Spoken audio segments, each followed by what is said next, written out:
Welcome back to the Clubhouse, everyone. It is your boy, the Crooked Commish, the guy that everyone likes to hate, the guy that everyone likes to blame shit on when you're 0-2. You know, it's the Commish's fault. That's why my team sucks so bad. So we're here at the Clubhouse here talking fantasy football. Hopefully you guys aren't one of those teams that are 0-2. Have to admit, in one of my leagues, I am looking for my first win. Ironically enough, it's in the Chicago Clubhouse League that I'm the commish of. How the hell does that happen? Don't ask me. Apparently, I'm not being crooked enough. But I'm going to work on that. So things are going to change in that league. You just wait and see.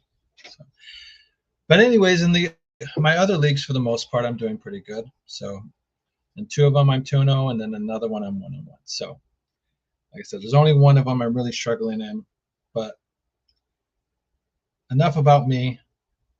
Want to hear about your guys' teams, your guys' struggles, or your successes.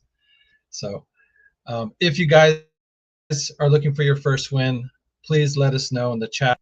You may notice there is the super chats now available. So if the chat starts getting flooded with a little too many comments or questions on who to start, who to sit, we're going into week 3.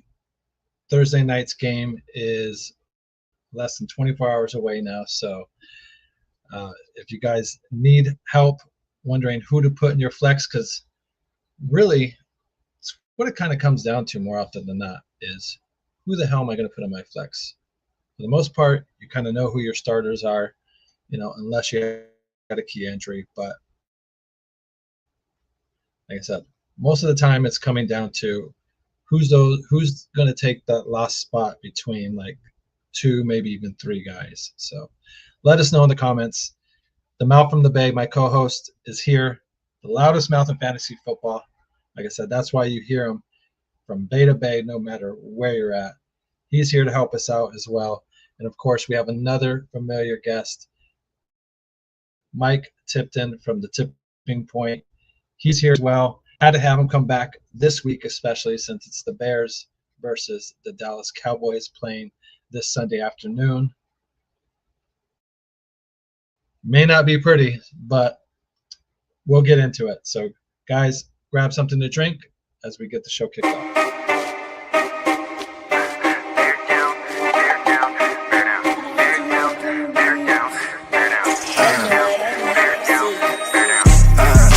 Clubhouse network. Crash out, this a crash course, no lecture. Lay hack, the signal caller under pressure. Check the stats, finna up the score for the record. Chicago Clubhouse network. Crash out, this a crash course, no lecture. Lay hack, the signal caller under pressure. Check the stats, finna up the score for the record. Introducing first, he the Crooked Commish, making sure it's understood that he him. Next up, he the mouth from the Bay, dynamic duo. Hit you with an ounce of that game that make you bow face and salute the truth. Curve all the blinds, they blind the whoop-de-whoop. On the path to the bag, got that money and the power. They gon' ball every fantasy football hour. Got them sour, these hacks can't hack it. Meanwhile, they on point like a cactus. Want smoke and get smoked like some cat piss. If you can't be good, damn it, be good at it. Ay, Chicago Clubhouse network. Crash out, this a crash course, no lecture. Lay hack, the signal caller under pressure. Check the stats, finna up the score for the record. Chicago Clubhouse network. Crash out, this a crash course, no lecture. Lay hack, the signal caller under pressure. Check the stats, finna up the score for the record.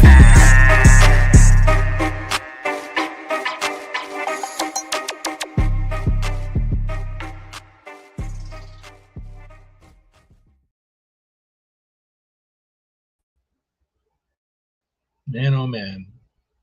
Every time I see Axon Jackson running for that long touchdown at the end of the highlights there, I always kick myself in the ass for not drafting him. It's like, why the hell do you just not go and get that guy? But, oh well, one of these years, right? So anyways, guys, before I get my co-host in here and my guest for the week, let's go ahead and see who got the injury bug here this week. The notable key injuries after week 2 here. First on the list is Austin Eckler. He had a torn Achilles tendon. He is out for the season. So next up is a rookie running back. I know Mouth had mentioned him, a guy that has the 3 names. So we'll talk about him more. I'll get his full name here. We'll talk about him more if he happens to be on the free agent list, which I doubt. But if he's there, that's probably going to be the guy to get. Next, Joe Burrow. He has turf toe. He's essentially out for the fantasy football season, really. I mean, he's expected to be back week 15. So if you're in the playoffs, then maybe he'll be ready to go for you guys. Or maybe like I said, championship game, depending on how early your guys' playoff starts. But like I said, for the regular fantasy football season, he is essentially done for that season. So, or this season, I should say. So next we have JJ McCarthy. He has a sprained ankle. He is expected to be back week 4. So until then, Carson Wentz is going to step into that role. So if you are in dire need of a quarterback, say you're in a 32-man league like I am, then that's the name that you would go and get if you had JJ. And JJ is, like I said, going to be missing a few games here. So up next, Jalen Reed, receiver from Green Bay. He broke his clavicle, or has a fracture, I should say. He is expected to return week 8. So in the meantime, Devontae Wicks is going to get a lot more looks, along with the receiver, the rookie receiver, Matthew Golden. First round pick. The Packers normally don't do that. So he should get a chance to make a big name for himself there. So jump on that, or maybe even try and trade for him, possibly. So next, Justin Fields. This is the unfortunate one. He was one of the guys that we definitely were talking about going to get on the free agent list, since he had a great week 1, running the ball at least. He had suffered a concussion. He is expected to miss a few weeks, expected to be back around week 4. So next on the list, we have Jaden Daniels. He is day-to-day. He tweaked his knee, but he should be available next week, or this upcoming week here. But if not, then hopefully you guys have a decent backup for him. Next on the list, running back Aaron Jones. Bear killer Aaron Jones. It breaks my heart to see this happen to him. Hamstring got him. He is expected to return week 5. So next, Brian Thomas Jr. He hurt his wrist. He may miss a week. So week 3 is when he is expected to return. But like I said, there is a slight chance that he could come back and be ready to go here sooner. But, or like I said, it is week 3. So he'll be back in time for you. He may miss maybe week 4 is what I meant to say. So anyways, guys, let me go ahead and get my co-host in here. Like I said, he is the loudest mouth in fantasy football. So you'll hear him no matter what chat he's in, from Bay to Bay. That's what we call him, the mouth from the Bay. What's going on, man? Yeah, week 2's in the books, Welcome and if to you're the anybody show. like me, How you doing, bud? that's it, man. You got your hairline in mind because you're already pulling your hair out. I mean, if it's those goal line stands that your running back don't get in, or the quarterback misses that wide open wide receiver, or that damn wide receiver just drops the ball and don't sit off his face mask. It's that land of fractions when you lose by 0.15. You know what I mean? It's that time. You know what I mean? We're here. So hopefully we can get you some information so you get a couple W's, because like Commish, I'm doing pretty good in all my leagues except for this one. Chicago Clubhouse, I'm 0-2. I'm 0-2. Can't figure it out yet, but we're gonna get there. Yeah. I'm struggling in this Clubhouse league as well. I really am. So, but like I said, I'm thinking I'm probably going to get a win before the Bears get a win. So, they're going against Dallas. Dallas is offense, if nothing else, looks like it's firing on all cylinders. Dak is looking good. So, I mean, we might be in it's trouble. definitely one of those. Yeah, it's 32 man definitely one of league those is games where. wild. Yeah, it is. Yeah, it's one of those things where for your actual fans of the game, it's going to be crazy. But for fantasy, it's just there could be some nice points put up in that game.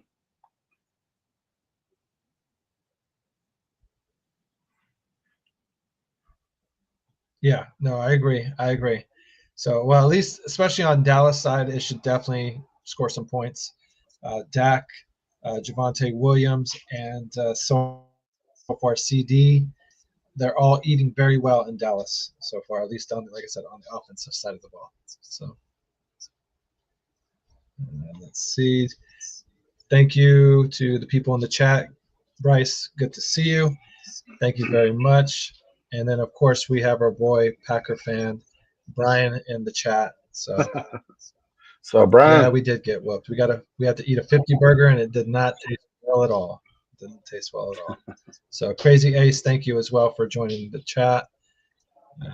And so let's go ahead and get in our guest of the week. Like I said, we've had him on before. We've asked him to come back to the clubhouse. He has accommodated us. So we appreciate that very much. Like I said, I thought it would be the perfect time to get him on here, since the Bears are playing the Dallas Cowboys. This is definitely going to be a get-right game for them. I know on his show, he was thinking it could be a get-right game for either one of us, but I think he was just being a nice guy. So we appreciate that too. We definitely appreciate that. So our boy from the tipping point, Mike Tipton, how you doing? I'm doing fantastic, man. Like I was just looking over my fantasy team. Like I thought I got a win on Monday night because I went to bed early during that Chargers and Raiders game, and Quentin Johnson got me. So I went 0 for 4 this week. I thought I could have had at least one. I went 0 for 4, and all of my losses are by a combined 19 points. So I'm losing by less than 5 points in each league. that's rough. That's one of those like you just wanted that running back to fall into the end, like I said, fall into the goal line, or like to just get that one first down catch. You know what I mean? That have that kicker actually not doink it. No double doinks. Well, Because that's usually what happens. In that one league that I thought I was going to win, I had Brandon Aubrey as my kicker. So Brandon Aubrey got me a bunch of points. The downside was I started the Dallas Cowboys defense thinking that they were going to be halfway decent against the Giants, and they got me -5 points. That actually hurt me too. I actually won my league because of it. Because I picked Dallas over, I think it was the Texans. I thought that there was no way the Giants were, after they looked how bad as they looked, that they were going to go throw up almost 40 points themselves. So I definitely took a hit with the Dallas defense. I'll take a flyer on myself, and luckily I still won mine. But that was definitely one of those. I got to think about that one twice. And the whole week I'm just like, man, this Dallas defense is going to eat against the Giants. They're going to have a good time against the Giants. Nah, dude, it was as a Cowboys fan, it was one of the most stressful things I had to watch. Like, how are we this bad against a team that's this bad? Like, come on now, we got to be better than this. Yeah, definitely. Like I said, I had on my defense. I thought I got like 20, 25 points. I was like, ship it. Heck no. that was a brutal thing to watch too. I'm glad the rest of my team blew up, because if not, I'd have been real mad. Yeah.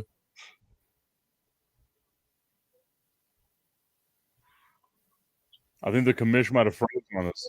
Well, one of the things, let's get into it. One of the major injuries, the ones that kind of, sorry about that. We are having some technical. Our guy is on that AOL, man. That's what he's got right now. It's like, we're back and running. Bro, you gotta get that. One of the major things, like that century the key.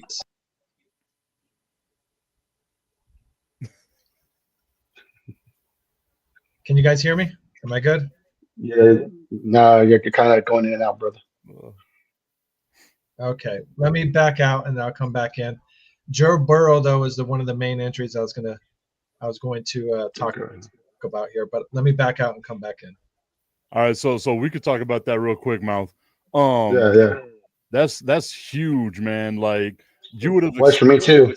It you was for me would have too. expected that offense for like the Bengals to at least get you some points, right? Like we spoke about it week 1, they were kind of disappointing, but now relying on Jake Browning, like Jamar Chase is going to hurt, T. Higgins is going to hurt. It's going to be bad if you got any Cincinnati Bengals on your squad. Yeah, well, I had since that's one of the weekends that I lost because I had Joe Burrows as my quarterback, and with him and with Derrick Henry not doing a whole lot, it really tanked my week, and so definitely because he was is my keeper league, so he was actually my keeper. So like Commish was talking about earlier, he's essentially done for me for the year. So I mean, I kind of had to take a flower on Daniel Jones at this point. Just like I kind of just spun the wheel and said, who's the next man up? I mean, luckily there was not some of a little pool to pick from because I'm in other leagues where if you didn't get a QB early in the draft, there is no QBs now. They're not even backups. Like that's the dynasty one that I'm in, and another 16-man one I'm in the clubhouse here. There is no more quarterback. So if your quarterback goes down, you're in some trouble. You have to make a trade here. But yeah, I got T. Higgins too, and he still did pretty good with Jake Browning. Jake Browning threw for I think was like almost 300 yards and a couple touchdowns, and he did have those interceptions out there. So I can't see him doing that for the whole year. So definitely Jamar Chase and everybody else, Chase Brown, anybody on that offense is, it's going to be buyer beware. What would you? So I floated it out there a little bit earlier on another show. What about Cincinnati making a trade like a 6th round, 7th round pick, bring in Kirk Cousins? Because I feel like if you got a guy like Kirk Cousins, he can manage that offense, and you've only got to give him 1 year. You know what I mean? Like you'll get Joe Burrow back next year. You guys have playoff, like you want to be a playoff team, and Kirk Cousins is Jake Browning. I think the only thing you got to worry about is the cap salary. Even if you're trading for him, like how does that work out? You're already paying Burrows $275 million. You're paying both wide receivers like over $100 million. So I don't know. I mean, Jake Browning, I think is a pretty cheap backup. So I mean, I would be with you. That'd be a great fit to probably go in there, and I think he would do good with Zach Taylor. But I just don't know how that fits money wise. Like actual, how they would be able to fit his contract because he got paid in Atlanta before they sat him down. And that's going to be the thing, right? Like the Bengals put so much money in on this offense that it's just going down it's all going down the drain this year. Like this year's done. I got no problem saying this year's done for the Cincinnati Bengals. I mean, they did start 2-0, so that's kind of a good thing for them. But I'm with you. It's going to be hard to see them win 10, 11, 12 games and get into the playoffs and actually make some noise. Commish, are you still alive? Are you there? Can you hear us? Blink twice if you're with us. Show us your AOL disc. Call CenturyLink and tell them you need an upgrade. Am I good?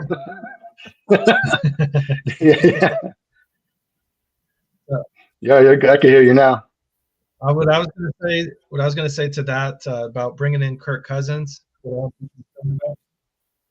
is that offensive line.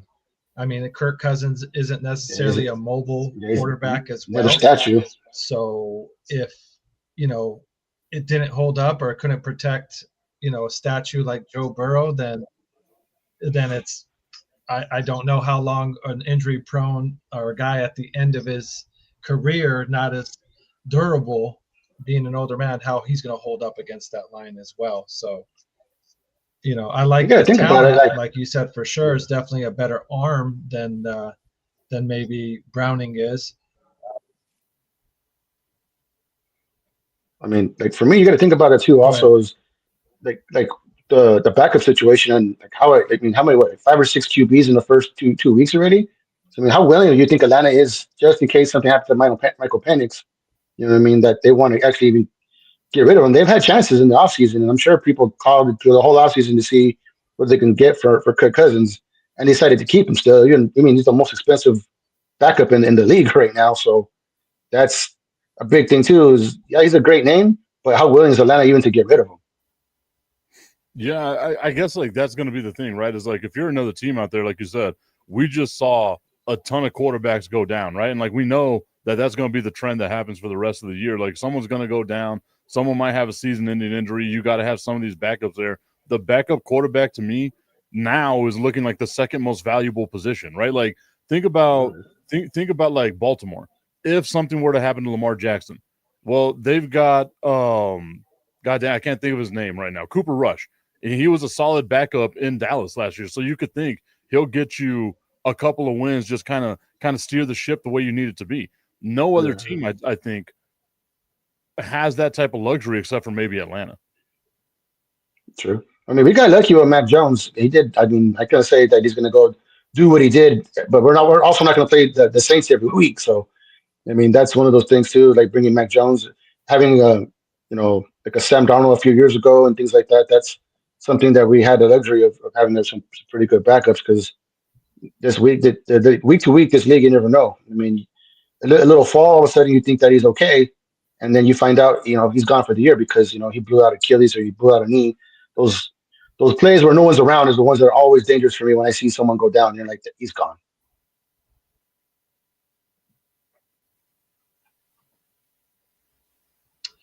So let's get into this comment real quick that the citizen dropped for us here. He said he's made 2 PPR trades. He traded Saquon Barkley and Matthew Golden for Puka Nacua and the rookie running back from Washington. And then he made a trade. He traded Justin Jefferson and Laporta. Man, those are some big names.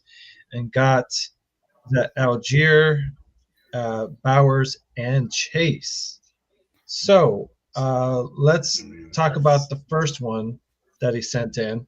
Saquon and Golden for Puka and what is the guy's name? Jacoby something dark side. What is it? Is that the Bill McCoskey Merritt? I'm assuming you're talking about the ones from the Redskins, from the Commanders. Whoa, I mean, whoa, Redskins. Yeah. It's like, hey, it's hard, okay? It's definitely hard. It's hard. I grew up it's like the same calling the LA Chargers and not San Diego every once in a while. It took a couple of years to get used to that. I still call San Diego Chargers. I was like, but I mean, that's crazy to give up Saquon. I mean, for one, right now because Hurts isn't throwing the ball to anybody, so unless it's Saquon, it seems like. So he's kind of been like the whole offense the first 2 weeks. And I mean, that's hopefully that one kind of works out for you on that one because you give up pretty much for probably the 1, 2, or 3 number 1 or running back in the league for someone that's going to be a 1 because like I said, Austin Eckler's gone, but you still as a rookie you don't know how that running game's going to proceed, especially without if that need from Jaden Daniels gets worse or persists, and hopefully because he's 20-something-year-old kid, he can bounce back. But that's definitely a coin flip toss there of who wins that trade. Dude, I don't think he won that trade at all. Like I get Puka's okay. I get that JCM is going to wind up being like the starting running back there. I don't like Washington's offensive line. I think Washington's offensive line, like I thought they would have been better. They've been bad from what we've been able to see. And to me, like you said, Saquon, number 1, 2, or 3 running back in the league, right? Like he's going to get you points. As long as he stays healthy, he's going to get you points. Matthew Golden, I think, is going to have a solid enough season, right? Like he's obviously not the number 1 dude, but with Jaden Daniel or Jaden Reed going down, he's going to step up on the depth chart now. So he's going to get I'm interested to see who else his running backs were that he gave up Saquon to, that he was that comfortable to bring in, to how bad, maybe his wide receivers were that bad and he just needed like a big boost in Puka. I mean, I guess I could see it, see that or whatever. But yeah, that would be interesting to see.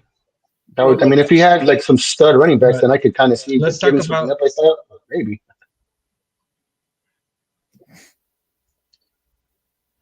Well, let's talk about the second part of his trade. I like the second part of his trade a little bit better there. You're giving up Justin Jefferson. You're giving up Sam Laporta. He hasn't had a great start. Again, he's had off to a slow start this year like he was last year. Jefferson's looked decent, but a key injury to his QB now with JJ going to be missing a few weeks. So maybe he was able to dump him off in time before Carson Wentz gets in. So who knows? But he's getting 2 studs in Brock Bowers, Ja'Marr Chase, and Algier is a decent running back. And if Bijan happens to go down, he's going to be a starting running back. So I like the second part of the trade better for sure. What do you guys think? I don't. I don't like any part of this trade, man. Like I get it.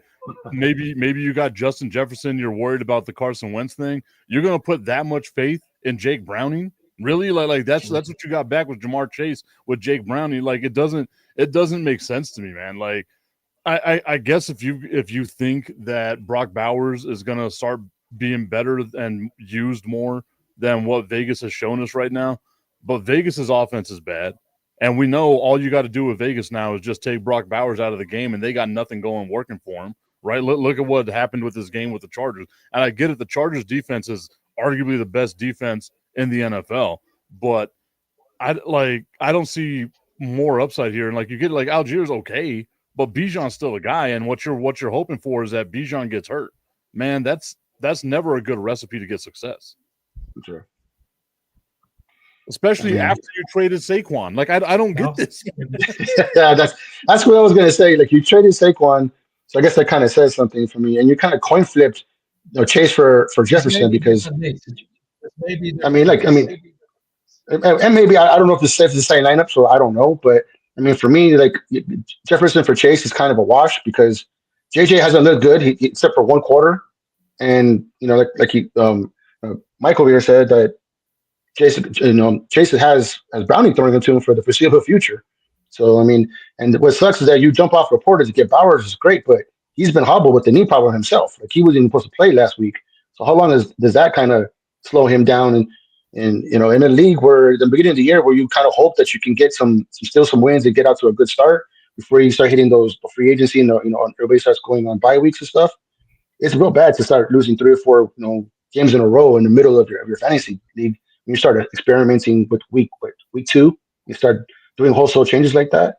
That kind of makes me wonder what the rest is, what you draft the rest of what the rest of your team looks like.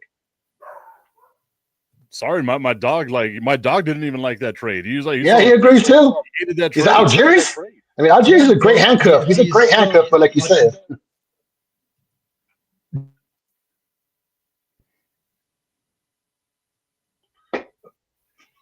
It just could be bad to blame that on the dog. I mean, my dog hated that trade. My dog started barking, ran off to another room. He hated that trade. Yeah, he went and found the first thing to piss on. Like this. Maybe we'll like this one better here. We got another comment coming in from We Be Wrestling.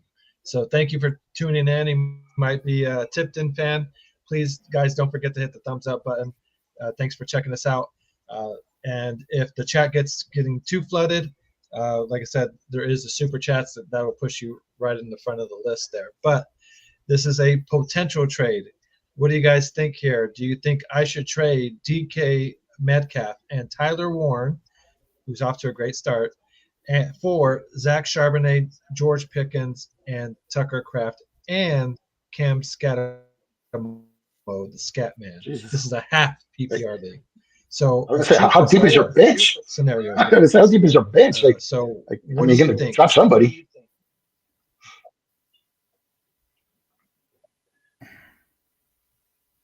I think that's the only thing there. If you're taking on more guys, you're gonna have to make 2 cuts. But that's the thing. So he's trading DK Metcalf, Warren, and Charbonnet. Go ahead. And then what he's getting back is George Pickens, Tucker Kraft, and Cam Scatterbo. I don't think Scatterbo is going to be that good. Like the Dallas Cowboys defense is bad. Don't let one game make you think that this dude's going to be a Hall of Fame running back. It's one game. That's all we got is just one game, right? I do think though George Pickens is going to get a lot of targets because he's the number 2 receiver in Dallas. So he's going to get, and we saw he was eating on Sunday, right? Like he got some yards, he got a tutty, he did all that stuff. But I feel like Aaron Rodgers is force feeding the ball to DK Metcalf. That's like all he's got. So I don't think George Pickens is going to get more targets than DK Metcalf. And we already saw right now, Tyler Warren is the man. Like he is the entirety of that offense. Like I would not trade that. Like Zach Charbonnet, maybe. But the rest of that DK Metcalf, Tyler Warren, the amount of action they're getting, I'm not trading those 2. Yeah. I would keep my team the same. I agree with you. That Tyler Warren's already shown he's the number 1 option in Indianapolis. Like he's already Daniel Jones' favorite target. So, and as long as throwing the ball, that it seems like they're putting the ball in Daniel Jones's hands a little bit more. And even the way Jonathan Taylor's running the ball, he's one heck of a freaking play action pass targeted over the middle, just waiting to happen like dang near every series that they have the ball. And like you said, DK, it's him and Warren over there in the Steelers, in Pittsburgh. So they don't really have a whole lot of other options right now besides those two. So just the opportunities and just the targets and stuff that they're getting. I mean, I would stay pat. And Kenneth Walker is a great running back, but he's also someone that doesn't stay in the field very often. So Charbonnet was definitely another great handcuff, just like Tyler Algieri, except BJ is a lot more healthier than Kenneth Walker is. So that's definitely someone that I would just hold on to. I wouldn't mess around with that. I mean, the opportunity to possibly get some people to, maybe if it was a keeper league and you wanted to keep Cam Scatterbo or something like that, or someone like that, then kind of stash him somewhere, maybe. But if I was in that, whoever's doing that trade right now, I wouldn't pull the trigger. Now, week 4 or 5 or 6, if things start getting, people start regressing and stuff like that, I might go back there and knock on the door again. But I think it's too early for that type of trade.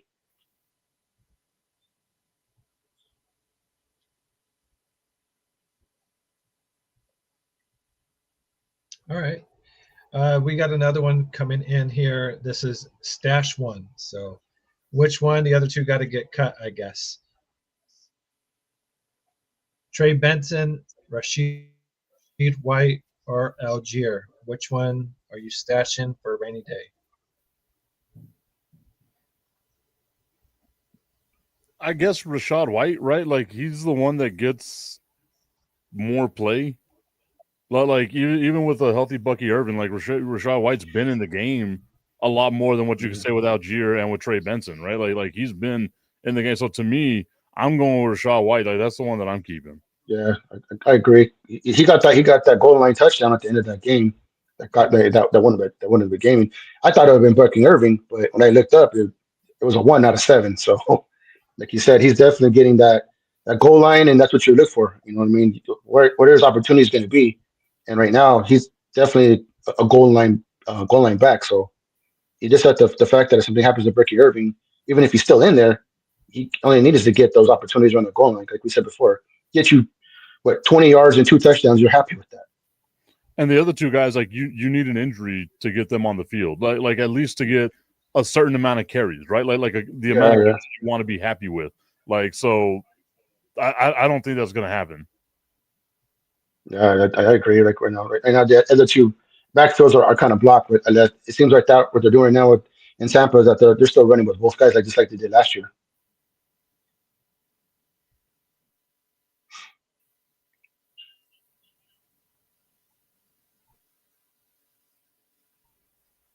Commish is dead again.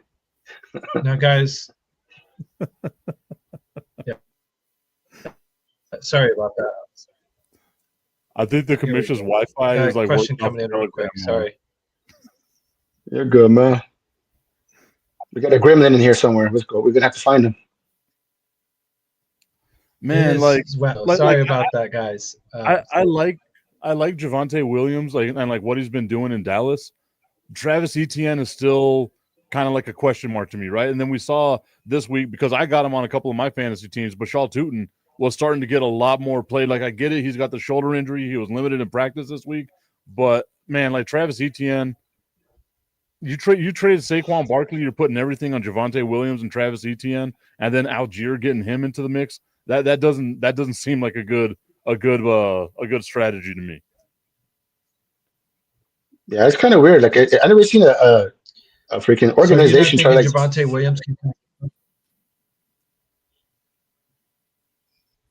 Right now, Javonte looks like Dallas is actually Dallas is actually opening some holes for Javonte. Like I was saying, like I never seen an organization actually try to sabotage their own running back. They did the same thing with them last year. Like they started putting Bigsby in. They started putting, kind of taking him out of situations that he was doing good at the beginning of the year. So it's kind of weird what they're trying to do with the Travis Etienne, because he looks like the running back that still has some juice, and he goes in there, comes out of the backfield, does some stuff. So it is a little interesting on what the philosophy is in Jacksonville, because it looks like they're trying to sabotage their own starting running back. And to my surprise, Javonte Williams has actually looked pretty good in Dallas, because I did not think that they would open up any holes for him, but he's looked pretty good the first 2 games. So that's kind of honestly like it's a weird thing for me to kind of see what's going on with those two, two running backs. And like I think Dallas. I'm with you. Like, I'm surprised their running game has been this good because I've said all offseason that their running game was going to be suspect. I didn't trust Javonte I Williams. thought it was going to be horrible. I thought Javante was going to last about 2 weeks, and it'd be anybody else try to throw in to see what we can get a running game. But he's been definitely a surprise. Yeah, and that offensive line has been better than I thought. Like, I don't trust Tyler Guyton. I don't think Tyler Guyton's going to be the answer at left tackle for the whole future. But he's been doing good. Like they've been doing well. Obviously, like the Philly defense, they were missing somebody. Jalen, that's a big guy to miss. You know what I mean? But the Giants defense, like we can all agree, the Giants defensive line is a really good defensive line, and the Dallas Cowboys were able to establish the run against them. And That's what's big time surprise there. Like, you just traded away Saquon Barkley, and you're trusting your second running back to be Travis Etienne, and that's not gonna help you out, man. Yeah, I agree. Especially like I said, it's definitely a Jacksonville keeps sabotaging their own people.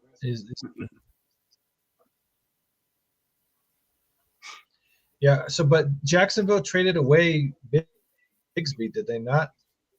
Yeah, they traded Bigsby to Philadelphia Eagles, and all they had back there is Rutan and ETN. So, like I said, it's weird what they're doing. They traded away someone that was a main backup for him, and then they're kind of sabotaging ETN in his touches. So, I have no clue what they're trying to do over there.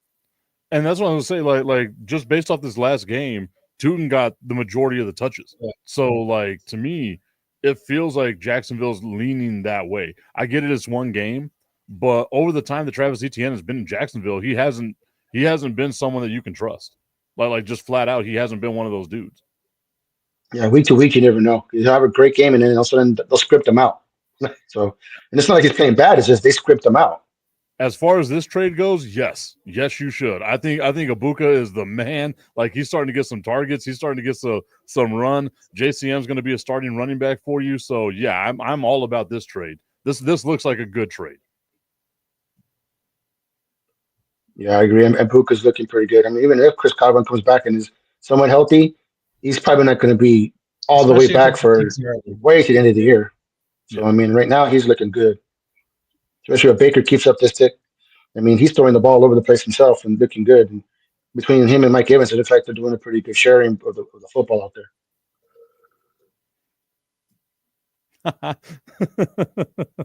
The commish just dying on us once again. All right, so like obviously we look at some of these trades and stuff like that. Like the Rams offense to me still doesn't run, like it's not a run-based offense. Like it's still heavy on Matt Stafford. So that's the only reason why I would make this trade is Ibuka's going to get a lot of targets. And like we said, JCM at the beginning of the show, Austin Eckler goes down with the Achilles injury. He's going to be your number one running back now. My only hesitation on it is that Washington's offensive line is garbage. I'm almost as bad as a crooked Commish's internet. Gotta love that one. Yeah, I mean, I have Kyrie Williams on one of my running backs, so I could definitely. He's definitely been frustrating these first 2 weeks because, I mean, like he hasn't shown the ability. And then last week they put Blake Coleman on the goal line, which really pissed me off because he just walked in for a touchdown that normally would have been Kyrie, would have been Kyrie. So it definitely wasn't too happy about that. But you're right on that one. It does seem like it's with Devontae out, Devontae there now. They're getting a lot more pass happy, and their offensive line has been holding up, especially because I thought for sure that the back problems is one good pop, and that's all you would see from Stafford for about 4 or 5 weeks. But they're keeping him clean. As long as they keep him clean, that offense is going to be flying through the air.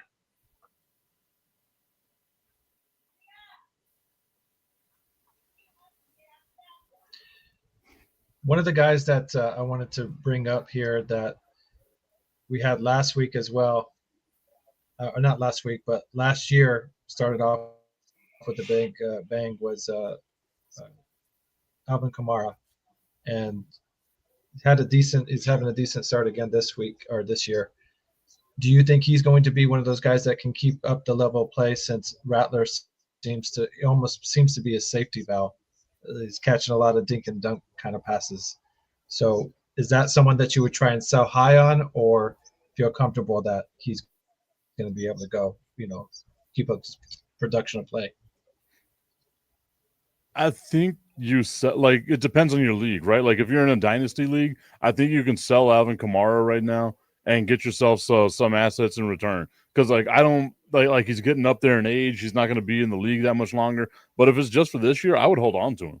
Like he's going to be the number one dude in that offense, right? Like he's going to be your running back. He's going to be catching. He's going to do the prototypical Alvin Kamara type things. So I'm holding on to him if it's like just a 1 year league. But if you got a dynasty, I think now would be the time to try to flip him and get some assets back in return. Yeah, I mean, for me, like I think Alvin Kamara, he came out last year like really quick, the same thing, and then fell on hard times really fast. So that right there would kind of, I guess it would depend on me what else I have behind him. You know, I mean, if he's my flex guy or if he's my second guy, and my wide receivers are a little suspect, my bench was a little weak. I think right now is a great time to sell high on him because like last year, if he was sold high, you would have got some good return. This year, I think that might be not as good of a return because of what happened last year. After the first two games, New Orleans Saints were looking like they were going to be freaking 17-0 and score 5,000 points, but that became reality really quick. So, I mean, I think there's one of those things, like Mike said, he's getting a little older. He's going to be a safety valve, which is great, but you don't need him for 5 or 6 weeks. You know what I mean? And that was that's one guy, especially when you cover the back half of your fantasy season when people are coming in and out anyway, through through bye weeks and stuff like that. If you don't have him there, that just exacerbates you, and now you can't trade him because he's hurt. So that's one of those things right now. I would trade him. I would solidify my bench, and definitely if I had him as my first running back, that would be a little more something that I might think about. If I had a weak running back room, then maybe I could kind of strengthen it one way or the other. But that's just one of those things where you hold on to someone just a week or two too long, and all of a sudden any options you had they dry up really fast. So it's just one of those things of a history type of thing. Last year we were in the same situation, and he fell off pretty quick.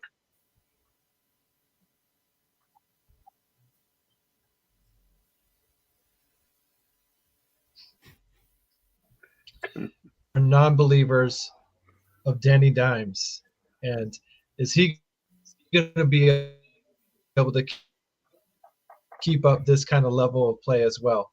Right now he's the number 2 fantasy quarterback, but if you did lose your starting QB like a JJ or like a Joe Burrow, is that he's available in about 30% of sleeper leagues? Is that someone that you can trust to get you to the fantasy playoffs? Is he going to keep up this pace? No, right? Like there's no way he's going to keep up this pace, but he's still going to be, to me, a serviceable quarterback. Like he'll be able to get you some points. He'll be able to get you through some tough times. And again, like you said, if you just lost Joe Burrow, Danny Dimes is the dude you want to go to, right? Like that would be the dude that I would fall to.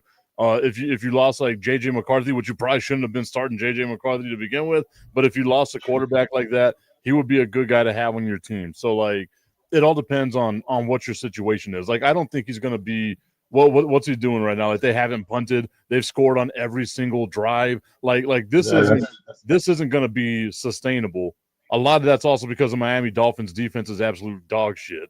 But I mean, it's just they're not. Yeah, but the Broncos defense is not. So that they were supposed to be a historical defense, and he went and did that. That's what raised my eyebrows on that one because you start looking like the Danny Dimes that got paid from New York when they didn't pay Saquon.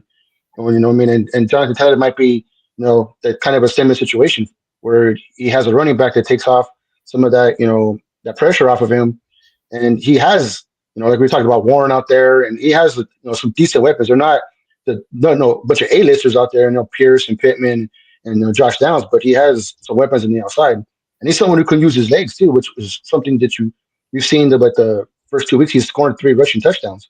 So for fantasy, we all love a QB that can throw and rush for touchdowns at the same time. So I mean, I'm one of those guys who lost Joe Burrows and picked up Danny Dimes. I hope he stays Indiana Jones or Danny Dimes, whatever the hell you want to call him, because he got Tennessee this weekend. So I mean, for the next couple of weeks, I think you just kind of got to play the matchups, and if he runs into like I don't know what the schedule is, but if you start running into a couple of top 5 defenses again, then and he looks horrible, then you might push it back. But I think Shane Steichen might have unlocked something for him because all they needed to do was get the hell away from freaking New York, and he's looking like the Danny Dimes that got paid the first time. And that's the thing, right? Like I said, like I don't think he's going to be an MVP candidate type quarterback. Because like if the season ended, he's definitely today, come back a little bit back to earth. Yeah, but like he'll be able to get you, points. And like you said, he has that dual threat. Like he's able to get you rushing touchdowns. He's able to get you passing touchdowns. Mm-hmm. I like Michael Pittman, man. Like I think he's got a solid number one receiver. He's got a really good tight end. He's got a really good running back. So he's got some help. It doesn't just have to be him. And like that would be like my saving grace for why I would have gone out and gotten him. Luckily, I don't have to worry about that because I got Jared Goff and Dak Prescott. So I got two quarterbacks that are going to go ahead and get me points. Thank you for having that Bears defense where Jared Goff was able to get himself 45 points this week. Thank God. I'm thinking about starting Dak this week now too. Yeah, that's definitely a flower you're going to have in this this week's game. I think that Roma Dunze shown some life, and I think definitely George Pickens came back really to life. Uncalled for. I just wanted to see if you were still alive. I hadn't seen you move. Yeah. 10 No minutes. kidding. I was like, blink twice to. But I mean, honestly, going back to Danny Dimes, I mean, I don't care if the Colts go 0-4 as long as he gives me 25 points, for every week. I mean, they definitely shouldn't have won that game to begin with this last week, but I mean, he still had 27 points. So that's honestly at this point, that's what I'm looking at. Like, it's one of those things. If it's your team, you want the Colts to win, but if it's not, I just need Danny to throw a couple of touchdowns, run for a couple more, and don't look completely horrible. Shit the bed and give me 2 pick sixes with 100 yards, and give me 5 points for the week. And, so, and that would be the thing, right? Like as long as Daniel Jones gets you the projection, I think you're happy. Yeah, I mean his projection was like 19 points or something like that. So if he gives me 20-25, then I'm going to be happy with the rest of my squad. I mean, I have Cooks, I have Henry on out there on that one, so that's something that I'm not. I got some people that when they score their points, then I just need my quarterback just to give me 20-25.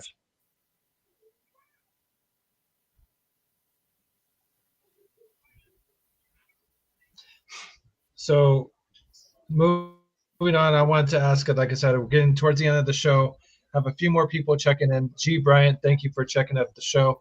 We are dealing with some technical difficulties, but it's okay. You should be used to that if you're used to watching the Tipton show and whatnot, because they have their fair share of technical difficulties. So that's my way of jabbing back at you, Mr. Tipton. The technical difficulty. Anywho, let's keep it football related. Let's move on. The Crooked Commish coming to you live from Brittany Griner's jail. We're gonna have to talk off air about that. That's and a gulag. Straight out of Russia. Putin's been good to me. Yeah. So there we go. These wide receivers, we've had some surprise wide receiver play here. Which one of the three do you think is going to be more sustainable as well? Roma Dunze, like I said, right now is in the top fantasy receiver. Quentin Johnson has had a resurgence. A lot of people have kind of written him off for dead, but like Gino said, he didn't write back. And then we have Wan'Dale Robinson as well. He's kind of made a surprise. I mean, he's in the top 10 there of fantasy receivers. So which one out of those three do you think is kind of you trust more going forward? Honestly, like it's Wan'Dale Robinson for me, dude. Like it's crazy to think that he's been having this kind of season just because Malik Neighbors is going to get the majority of the attention, right? Like he's your number one dude. And Russell Wilson is like, look, if you're going to be doubling Malik Neighbors, I've got enough talent. And this is the thing, like Wan'Dale Robinson is a really fast dude. He can get behind any defense. One thing Russell Wilson still has is that absolute cannon where he can get those deep balls. Robinson's averaging 12.5 points for a dude that was getting you 1 point last year. Like this is a guy that I think can keep it going because he's not the focal point of the offense. Right, like I get it that Quentin Johnson isn't the focal point of the offense. We're gonna say that's Ladd McConkey or whatever, right. But I still trust what Russell Wilson can do with those rainbow balls, man. Like that's one bullet he's got in his chamber that he ain't afraid to shoot, and he's got some dudes that can get behind the defense. That's true. But I mean, for me, when it comes down to these three, I think they're all kind of a 1B or like a 1A to who's in charge. I mean, they got Neighbors, you got DJ, and then you got, I think Lad McConkey would be the number one. But it comes down to quarterback. Who's the best quarterback out of the three? And out of the three, Justin Herbert. I mean, I don't say by far, but right now for the first few weeks, he's looking like a front runner to be MVP. And if they keep something that he's doing is not throwing interceptions, and he's throwing to people wide open. And Quentin Johnston found out that he has hands and you can use them to catch the ball because he's wide open damn near half the time. But they don't throw it with the stone hands. You know what I mean? Like, so he learned that if he, I don't know what gloves he switched to or what the hell he did, but the first few weeks, he's looked like a whole different type of wide receiver. And with, I don't want to be a dick, but everybody thought Keenan was written off, but it's just showing that he was just in Chicago last year, and that's what happened because he's had a resurgence of the old Keenan being back in being back with the Chargers. He's looking like an old Keenan Allen. So I mean, he's got two people underneath that are just eating right now. So he's by himself over the top, and what's crazy is that the running game hasn't even gotten started yet for the Chargers. So I mean. I do like Wandale, but over the history of his career, he's never shown to be sustainable. So I mean, he's having a pretty good first two weeks, but can you depend on Russell Wilson going for 450 yards every week? I can't depend on that. You know what I mean? I definitely don't want to see that, but you don't need that's that. something. No, I know, but that's also one thing is eventually Neighbors is going to get pissed off if Wandale's catching all these balls down the field and he's getting 2 or 3 because it's opportunities. They're going to feed Neighbors more before they decide to feed, before they feed Wandale Robinson. You know what I mean? So that's one of those things that, again, opportunities comes down for me is who I think is going to get the most opportunities. And Roma Dunze, I think, is going to be a pretty steady person because I think he's kind of starting to emerge and kind of like take over almost in a weird way for DJ Robinson. What scares me is that the first 15 plays or 20 plays, whatever scripted for Caleb Williams, look really great. The problem is the adjustments that they don't make, and the game kind of gets away from them. And then that connection that he has with the wide receivers isn't the same that second, third quarter or whatever, 3/4 of the game. So that's why it kind of just goes. Because to me, you guys are all pretty dang close, and it just comes down to the quarterback and who I think is going to get that wide receiver the ball. Yeah, and Justin Herbert's clearly the better quarterback out of the 3 quarterbacks that are there. It's just, I don't know, man. Like, again, it's that deep ball. Russ has done it like back-to-back games. Like even against Washington, he was able to get it done. With the Dallas Cowboys defense, clearly they're just a bad defense, but you get to face them twice a year. Maybe they'll put up another 40-burger for the Cowboys, and maybe Wandale Robinson will give me another because he's on my fantasy team. So I'm trying to talk myself in to maybe start this guy because I've seen the numbers go up. Yeah, I get it. I've seen the numbers. I had to make my choice myself between Quentin Johnston and Wandale Robinson. So I definitely like my free agent pickup. I went and got Quentin Johnston. I just think right now the offense is a little bit more. It's a little bit more of a sure thing that's going on out there. I mean, Russell Wilson has come and gone over his last few years in his career. You know what I mean? It's where do you trust a 36-year-old quarterback or do you trust the 26, 27-year-old quarterback that's kind of coming into his powers right now? And just it comes down to that coaching too. I think Jim Harbaugh has shown that he can coach an offense and do some good things when he has the right quarterback. And right now, I think he has the right quarterback again. But on the flip side of that, we also know that Jim Harbaugh wants his offense to be a run-heavy offense. So once the Chargers are able to establish the run, those targets are going to start falling to the wayside. That's my only concern. And then, like you said, they've got 3 really good receivers in L.A. with the Chargers, whereas you've only got one dude in New York, right? I like Roma Dunze. Don't get me wrong. Like I really like Roma Dunze. I think that he's going to have a fantastic career. I just don't think this is the year that you want to put any stock on him. No, I mean, I definitely feel you on that one. I just think right now that's fair. Roma Dunze, I think, is becoming that number 1. So it kind of feels like he's coming that number 1. Oh yeah, no. Next year will be the year that I'm all in on Roma Dunze because I think he's definitely Caleb Williams will be better.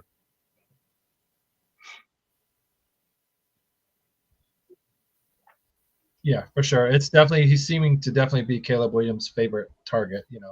Like I said last week, it kind of almost feels like a chore to kind of throw to DJ or get DJ his looks and whatnot. Even though he's a stud wide receiver, he shouldn't be an issue getting him the ball. But for whatever reason, it's just not the chemistry is just not there. Yeah. real quick before we sign off, I just want to address Bryant's last comment here. I freaking lost Monday night on Omari Hampton's fumble at the end of the game. I lost by 0.8 of a point after being up 1.4 points. Should be 2-0, but now I'm 1-1.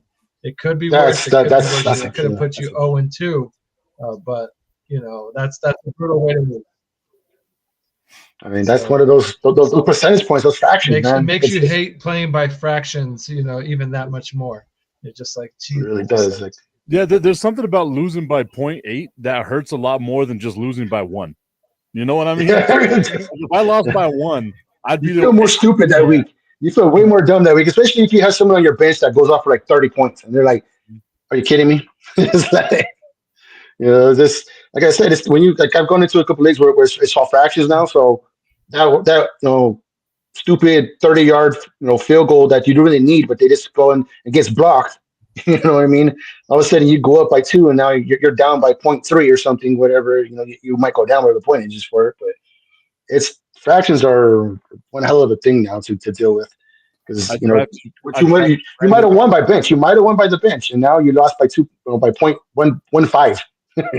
I drafted Brandon Aubrey in like the 12th round, and everyone was like, "You know what? I get it. It makes sense." A yard, basically a yard. Yeah.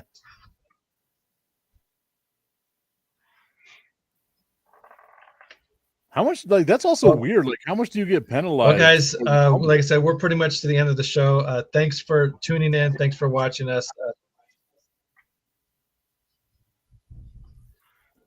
I missed that. I got cut out there. I'm sorry. I missed that. You're good.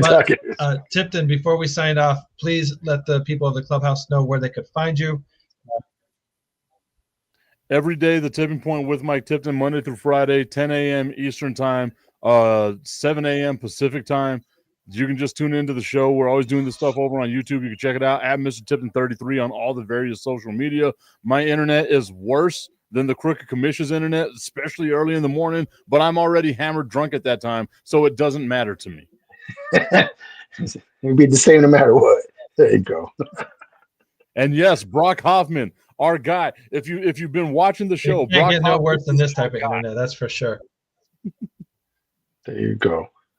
And well, I mean, hopefully we'll find some gremlins that are in there. Whoever's doing whatever's going on. Any final words before? No, I mean, it's another week of fantasy, another week of who do I start, who do I sit, and hopefully we helped you out and you can answer some questions. But it's definitely one thing I said: keep your head shaved because you won't be yanking this shit out very soon. That's why I got all the white in my beard, man. I know it's all there. Well, this guys, is from last day.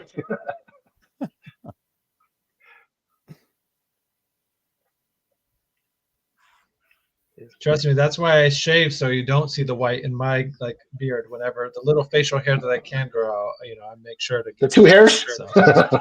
But guys, thanks for tuning in the show. Thanks for checking us out. We promise next week the internet will be better. But if not, I mean, you guys got to come back to kind of hold me to that. So yeah. If not, just be me. You're safe out there. Be good. Be safe. But if you can't. This has been a Chicago Clubhouse Network production.